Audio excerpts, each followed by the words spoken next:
أقم الصلاة بوقتها وانهض إذا رفع الأذان الله أكبر قد دعاك الله حان الوقت حان أسبغ وضوءك وانطلق نحو السعادة والجنان سبق لها ولتحفظ السنن الرواتب. الحمدللہ والصلاة والسلام علی رسول اللہ اما بعد.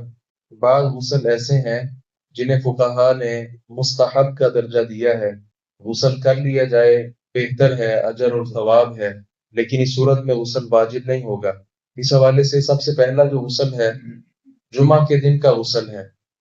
علماء کے اس میں اختلاف اپنی جگہ پر ہے، لیکن جو زیادہ قوی بات معلوم ہوتی ہے واللہ تعالی عالم وہ یہ ہے کہ غسل جمعہ بھی محتلم جو ہے اس پر واجب ہے، اس کو لازمی جمعے کا غسل کرنا چاہیے، کیونکہ حدیث مبارکہ میں الفاظ ہیں غسل یوم الجمعہ واجب علی کل محتلم.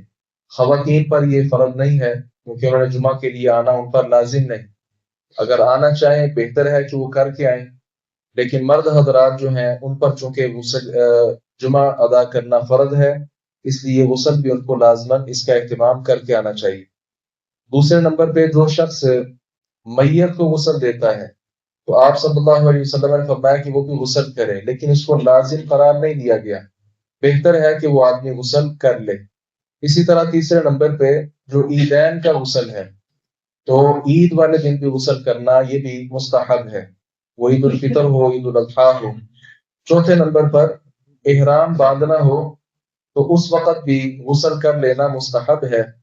زید بن ثابت رضی اللہ عنہ کا بیان ہے نبی مکرم صلی اللہ علیہ وسلم احرام باندھنے سے پہلے آپ نے غسل فرمایا تھا.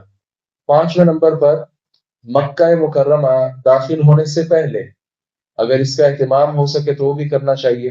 عبداللہ ابن عمر رضی اللہ عنہما کو دیکھا تھا جناب نافع رحمہ اللہ نے جب وہ مکہ داخل ہوئے تو داخل ہونے سے پہلے ذی طوا جو وادی ہے وہاں انہوں نے رات بسر کی اور صبح کی نماز پڑھی اور پھر غسل کیا اور اس کے بعد مکہ مکرمہ میں وہ داخل ہوئے. اور ساتھ عبداللہ ابن عمر نے کہا کہ نبی مکرم صلی اللہ علیہ وسلم میں نے دیکھا کہ آپ ایسا کرتے تھے.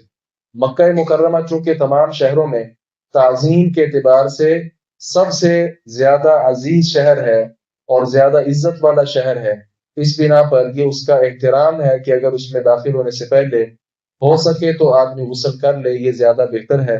رسول اللہ صلی اللہ علیہ وسلم بھی ایسا کرتے تھے اور آپ کے بعد عبداللہ ابن عمر رضی اللہ عنہ نے بھی اس چیز کا خیال کیا ہے.